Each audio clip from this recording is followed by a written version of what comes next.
बिस्मिल्लाहिर्रहमानिर्रहीम। मेरे अब्बू की मैयत बाहर सहन में पड़ी थी। वहां पर सब मोहल्लेदार और रिश्तेदार जमा थे। हर आंख अश्कबार थी। अम्मी और बहनें भी फूट फूट कर रो रही थी। मैं चूंकि लड़का था इसलिए औरतों में तो नहीं बैठ सकता था। मैं भी अपने कमरे की खिड़की के सामने बैठा रो रहा था और बाहर का मंजर देख रहा था। मुझे इल्म था कि अभी थोड़ी देर में अब्बू की मैयत कब्रिस्तान ले जाई जाएगी और मैं उस वक्त से डर रहा था जब अब्बू को मनो मट्टी तले दफन कर दिया जाना था। तभी हमारे घर का दरवाज़ा खोलकर फुप्पो और पप्पा अंदर दाखिल हुए थे। फुप्पो अम्मी के गले लगकर रोने लगी थी और अम्मी भी रोती जा रही थी। फुप्पो अब्बू का चेहरा देखना चाहती थी, लेकिन अम्मी ने उनका हाथ पकड़ लिया और मैयत का दीदार कराने से पहले उन्हें उस कमरे में ले आई थी जहाँ पर मैं बैठा हुआ था। अम्मी कहने लगी, सफ़िया बाजी, तुम तो जानती हो कि जमील घर का वाहिद कफील था, उसका इंतकाल हो गया है, तो अब हम क्या करेंगे? मुझे इल्म है कि तुम्हारा शौहर दुबई में बहुत बड़ा बिजनेस चलाता है, इसीलिए वो वहाँ का वीज़ा भी आसानी से बनवा देगा। मेरी दरख्वास्त है कि तुम अपने मियाँ से कहकर मेरे बेटे का वीज़ा बनवा दो। पप्पू का मुंह खुले का खुला रह गया था। जाहिर सी बात है, उन्हें ये सब नागवार गुजरा था कि बाहर उनके भाई की मैयत पड़ी थी और उनकी भाभी उनसे फरमाइशें कर रही थी। पप्पू ने अपनी नागवारी छुपाई नहीं थी। वो कहने लगी, अंजुमन, क्या हो गया है तुम्हें? तुम्हारा शौहर बाहर पड़ा है, वो कुछ ही देर में तुझसे बिछड़ जाएगा और एक तुम हो कि अपनी फरमाइशें लेकर बैठ गई हो। अम्मी फूट फूट कर रोने लगी थी। वो बोली, सफ़िया बाजी, आप तो हमारे घर के हालात से बखूबी वाकिफ़ हैं। मेरा शौहर दिन भर जो कमा कर लाता था उससे हम अपने पेट की ईंधन बुझा लेते थे। ये तो शुक्र है कि जमील ने मरने से चंद दिन पहले मेरे हाथ पर कुछ पैसे रख दिए थे। वो कहने लगा कि अगर कोई इमरजेंसी हो जाए तो इन पैसों से काम चला लेना। मुझे क्या इल्म था कि वो मुझे अपनी मौत से बाखबर कर रहा है। उसने ये पैसे अपने कफन दफन के लिए मुझे थमाए हैं। बाजी, आज तो हमारा गुजारा हो गया है। आप खुद ही बताएं, मैं अपने शौहर का 40वां कैसे करवाऊंगी और फिर हम खुद कैसे खाएंगे पिएंगे? मैं आपको तब तक आपके भाई का चेहरा नहीं देखने दूंगी जब तक आप मुझसे वादा नहीं करेंगी कि आप हमारे लिए कुछ न कुछ ज़रूर करेंगी। फुप्पो कहने लगी, ठीक है अंजुमन, मैं तुम्हारी ख्वाहिश अपने मियाँ तक पहुंचा दूंगी। अम्मी जल्दी से मेरी तरफ मुड़ी थी और बोली, जाओ बाहर से अपने फुप्पो को बुला कर लाओ। मैं बोला, अम्मी मगर? अम्मी ने मुझे घूरा था। वो कहने लगी, जैसा मैं कह रही हूँ वैसे ही करो। मैंने अम्मी की बात मान ली और बाहर निकल गया था। हर फर्द मेरी जाने पड़ रहा था ताकि मुझसे बाप की मौत पर ताज़ियत कर ले, मगर मैं जल्दी से फुप्पा से मिला और बोला, आप जल्दी से घर आए। फुप्पा मेरे साथ आ गए थे। न जाने मेरे जाने के बाद अम्मी ने फुप्पो से क्या कहा था। जब उन्होंने अपने शौहर को देखा तो उनका हाथ पकड़कर बोली, अरशद, मैंने आज तक आपसे कुछ नहीं मांगा, आज मांग रही हूँ, आप मुझे खाली हाथ मत लौटाना। फुप्पा ने हैरत से फुप्पो को देखा और बोले, क्या बात है, सब खैर तो है? फुप्पो ने इस बात में सर हिला दिया और बोली, अरशद, आप दुबई में बिजनेस कर रहे हो, आप मेरे भतीजे को भी दुबई ले जाओ, इसको अपने पास मुलाजमत दे देना। फुप्पा ने इस बात में सर हिलाया और बोले, ठीक है, ये काम हो जाएगा। मेरी अम्मी के चेहरे पर मुस्कुराहट फैल गई थी। अम्मी फुप्पो का हाथ पकड़कर उसे अपने साथ बाहर ले गई थी और मैं हैरान रह गया था। अम्मी ने मेरी तरक्की के खातिर अपना गम पीछे कर दिया था और वो तब तक फुप्पो से जिद करती रही थी जब तक वो मान नहीं गई थी। फुप्पो अपने भाई की मैयत से लिपट कर खूब रोती रही थी और फिर वो वक्त भी आ गया था जब मैयत को उठाने का ऐलान हो गया था। मैंने बड़ी मुश्किल से खुद को संभाला और अपने बाप के जनाजे को कंधा दिया था। दुनिया का सबसे मुश्किल तरीन काम अपने प्यारे को ज़मीन के अंदर उतारना है। मैंने ये भी कर दिया था। सब लोगों ने मेरे साथ ताज़ियत की और फिर मैं अपने घर वापस आ गया था जहाँ मेरी माँ सूगवार सी बैठी थी और बहनी भी सबसे छुप छुप कर रो रही थी।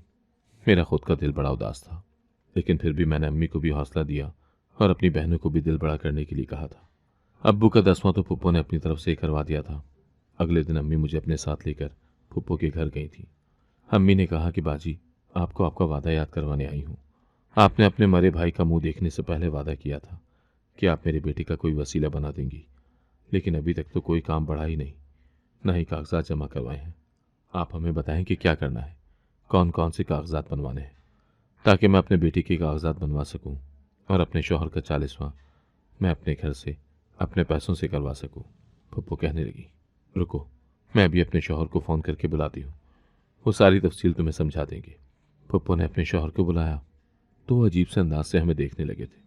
वो अम्मी से मुखातिब हुए और बोले, बहन, बुरा मत मानिएगा, लेकिन अभी चंद रोज़ पहले ही आपके शौहर का इंतकाल हुआ है, तो आपको तो इद्दत में होना चाहिए।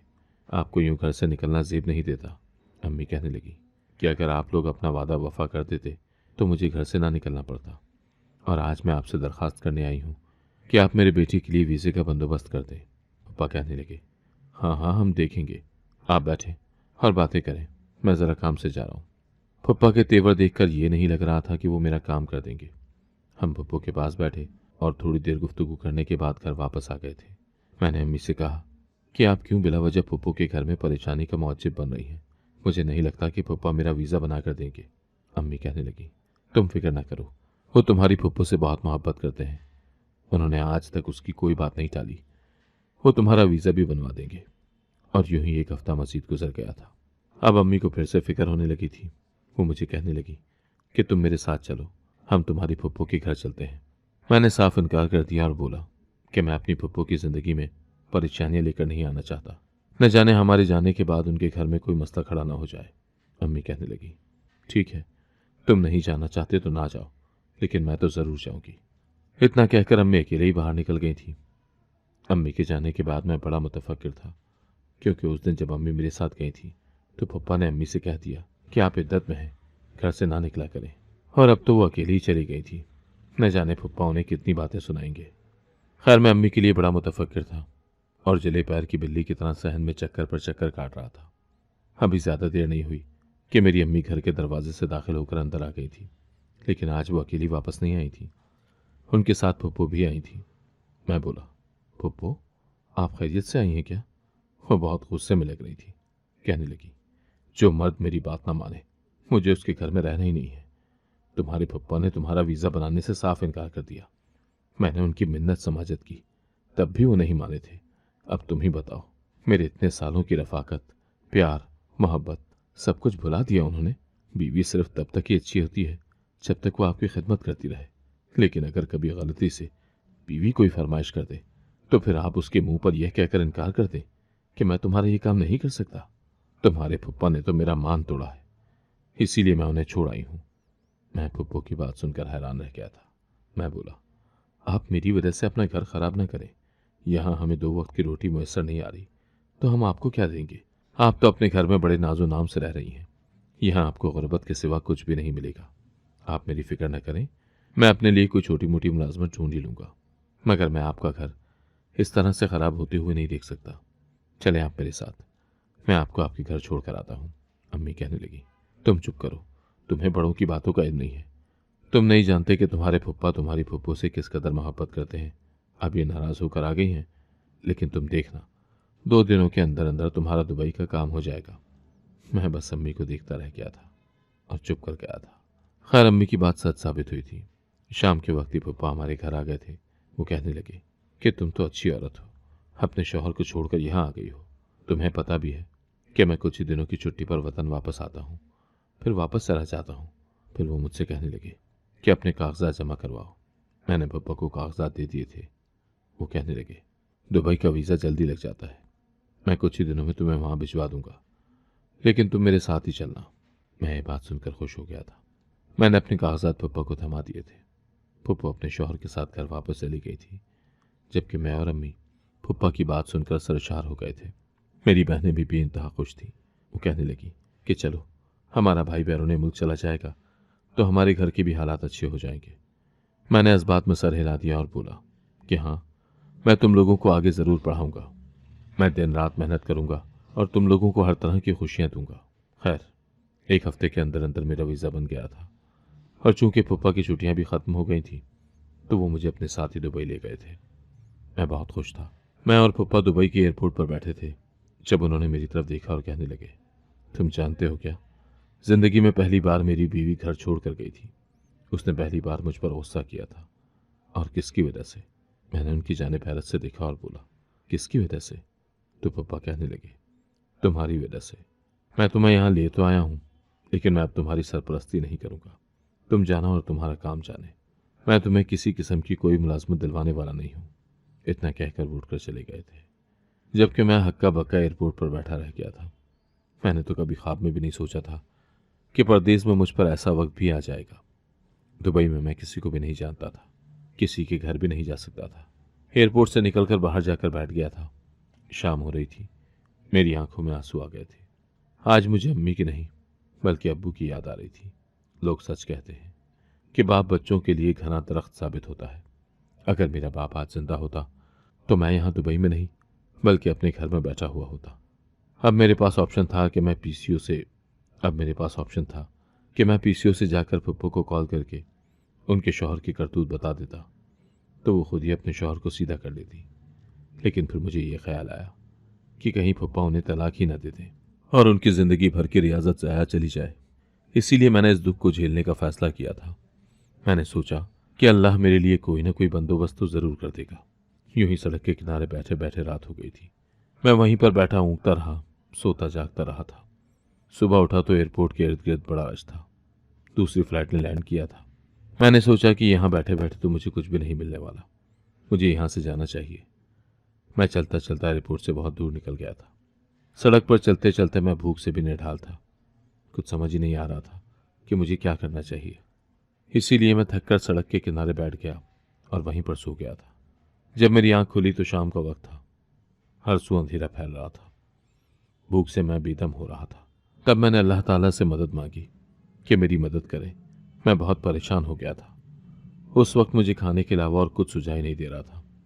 मैंने सोचा कि क्यों ना मैं किसी होटल चला जाऊं। सबसे नज़दीकी होटल चला गया था। मैंने जाकर मैनेजर से बात की थी, उसे अपनी मजबूरी बता दी थी। मैंने उससे कहा कि मुझे काम की अशद ज़रूरत है।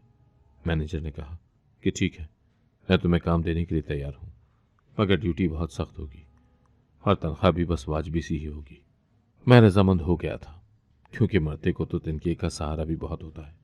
मैं वक्ती तौर पर तो बड़ा खुश हो गया था, मगर मैं कहाँ जानता था कि मैनेजर मेरी मजबूरी का फ़ायदा उठाने लगेगा।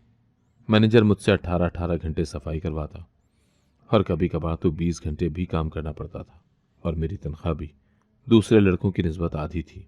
ये सब हालात देखकर मेरा दिल दुख गया था।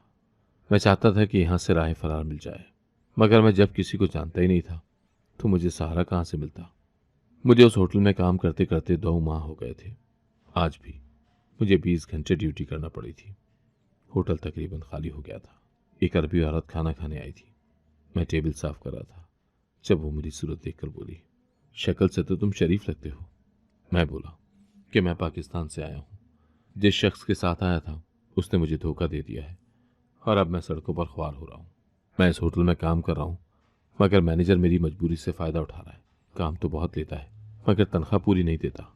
तो वो औरत कहने लगी, अच्छा, मैं तुम्हें रहने के लिए रिहाइश भी दूंगी और खाने के लिए खाना भी दूंगी, तनख्वाह भी डबल दूंगी। बताओ, तुम मेरे ड्राइवर बनोगे? ये बात सुनकर तो मैं खुशी से निढाल हो गया था और बोला कि हाँ हाँ, क्यों नहीं, आप मुझे अपने साथ ले जाएं। मैं आपका ड्राइवर बनने के लिए रजामंद हूँ। यह तो शुक्र था कि मैंने पाकिस्तान में ड्राइविंग लाइसेंस हासिल किया हुआ था, जो कि मैं अपने साथ भी लेकर आया था। वो औरत बैक सीट पर बैठी हुई थी और फ्रंट सीट पर एक ड्राइवर बैठा हुआ था। मैं ड्राइवर के साथ जाकर बैठ गया था तो वो ड्राइवर कहने लगा, तुम ड्राइविंग कर लेते हो? मैं बोला, जी जी, मेरे पास लाइसेंस भी है, ये देखें। ड्राइवर कहने लगा, तुम्हें पता है क्या, पाकिस्तान का लाइसेंस यहाँ पर नहीं चलता, हम तुम्हें नया लाइसेंस बनवा देंगे। मैंने इस बात में सर हिला दिया था। वो मुझे अपने साथ एक बड़े से महलनुमा घर में ले गए थे और फिर उस घर के पिछले हिस्से में बने सर्वेंट क्वार्टर में मुझे कमरा दे दिया गया था।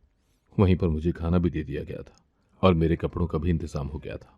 ये सरासर अल्लाह पाक का करम था, क्योंकि मैंने तो कभी ख्वाब में भी नहीं सोचा था कि मेरे साथ ये सब होगा। मुझे परदेश में जाकर मेरा अपना फूफा धोखा दे देगा और फिर एक अजनबी औरत मुझे आकर सहारा देगी। मैं उसका ड्राइवर बन गया था और अब मैं उसी सर्वेंट क्वार्टर में रहता था। मेरे घर वालों से भी राब्ता हो जाता था। यहाँ पर एक मुलाजमा रहती थी जो मेरे पास आकर कहने लगी कि मालकिन ने कहा है कि जब तक तुम्हें दुबई का लाइसेंस नहीं मिल जाएगा तुम यहाँ से बाहर नहीं निकल सकते। मैंने इस बात में सर हिलाया और बोला कि ठीक है, मुझे भी बाहर निकल कर कहाँ जाना है। खैर, यूं ही उस घर में आराम करते करते मुझे 1 माह गुजर गया था।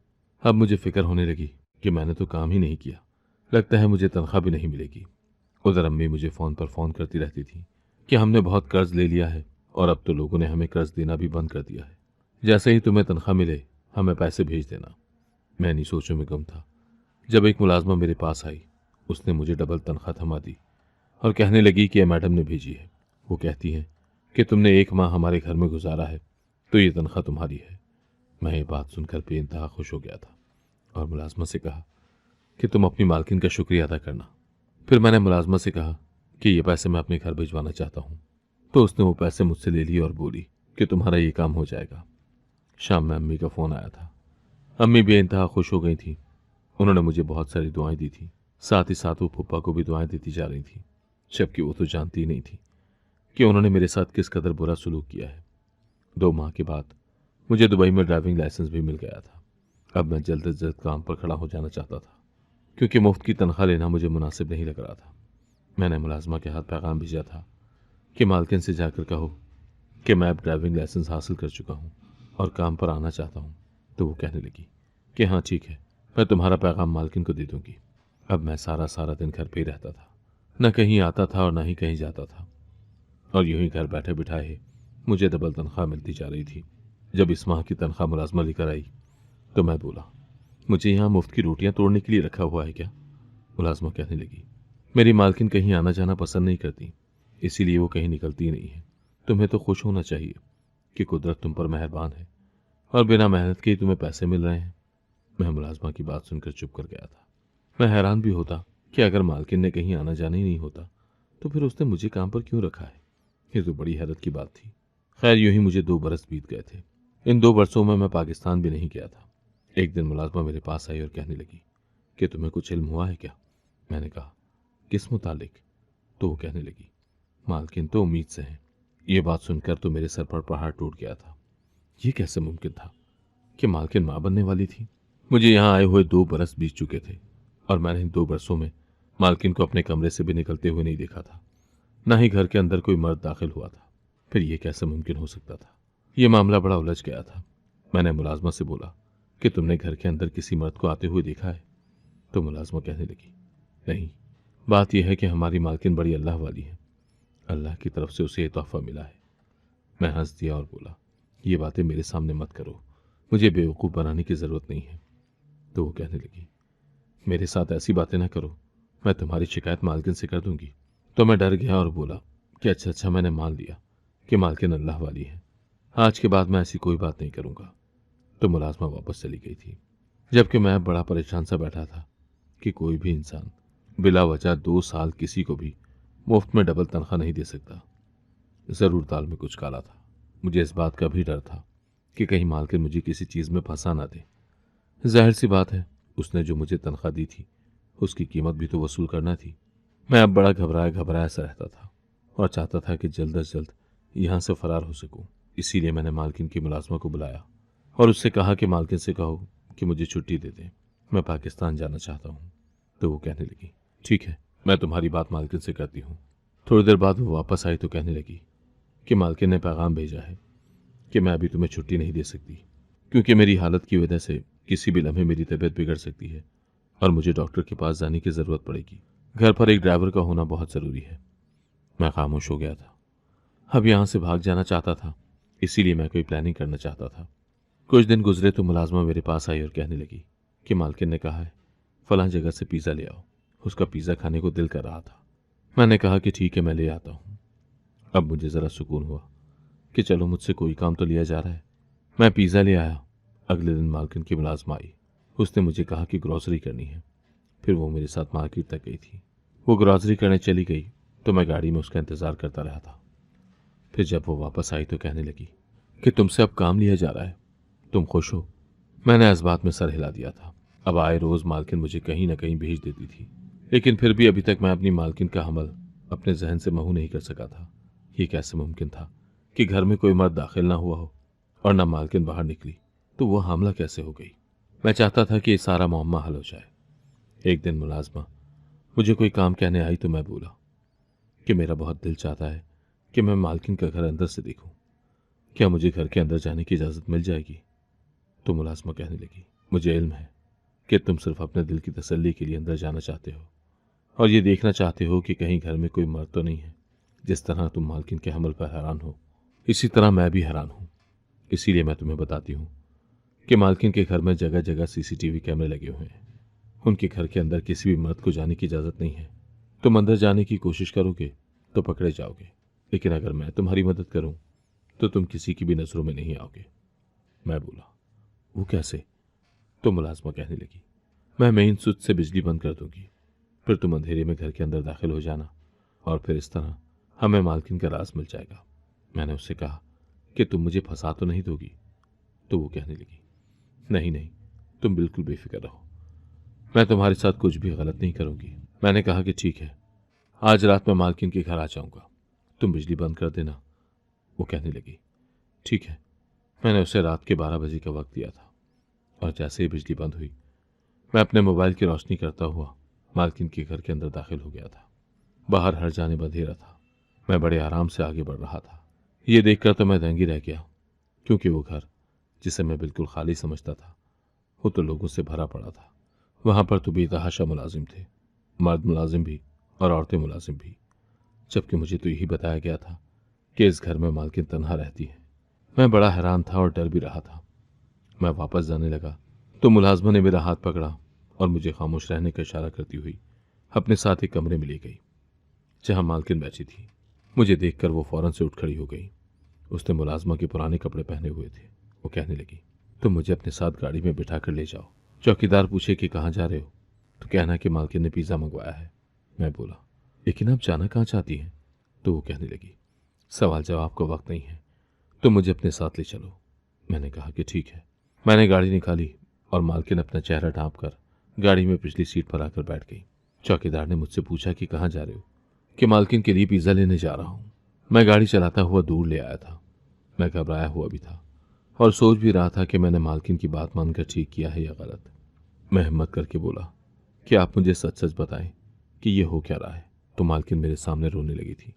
वो कहने लगी कि मैं एक अरबपति शख्स की चौथी बीवी हूँ। मेरे वालिदैन बहुत गरीब थे और मैं हसीन थी। मेरे शौहर ने मुझे देखा तो मेरे इश्क में गिरफ्तार हो गया।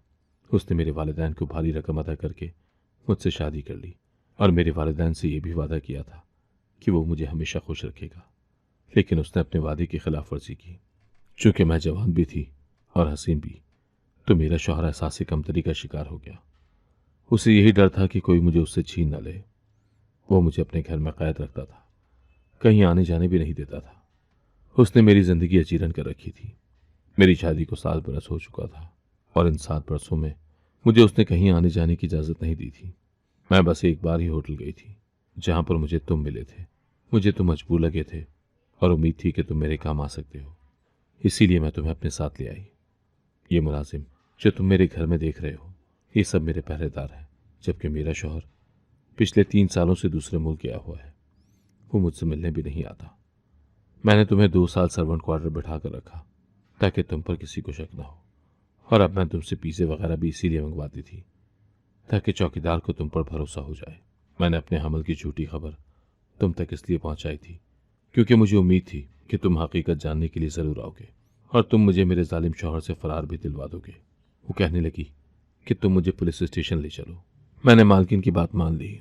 मालकिन ने अपने शौहर के खिलाफ रिपोर्ट दर्ज करवा दी थी और यह भी बता दिया था कि उसे इतने वर्षों से नजरबंद रखा गया है। दुबई की पुलिस ने मेरी मालकिन को सिक्योरिटी फराहम कर दी थी, जबकि उस घर पर छापा मारकर घर को सील कर दिया था। मालकिन ने मुझे बहुत दुआएं दी थी। मैं उनसे मिलकर वापस पाकिस्तान आ गया हूँ। मेरी अम्मी मेरी भेजी हुई तनख्वाह जमा करती रही थी। मैंने अपने मुल्क में बिजनेस सेट कर लिया है। अब मैं अक्सर सोचता हूँ कि कायनात का कोई भी काम बिला वजह नहीं होता। क्या पता मुझे अल्लाह ने दुबई सिर्फ इसलिए बुलाया हो कि वहां मेरी वजह से किसी को कैद से रिहाई मिलना थी। अगर आपको आज की कहानी पसंद आई है तो वीडियो को जरूर लाइक कीजिएगा और अपने दोस्तों के साथ भी शेयर कीजिएगा। और हाँ, अगर आपने अभी तक हमारा चैनल सब्सक्राइब नहीं किया तो जरूर सब्सक्राइब करें। मिलते हैं कल एक नई और दिलचस्प कहानी के साथ। अल्लाह हाफिज।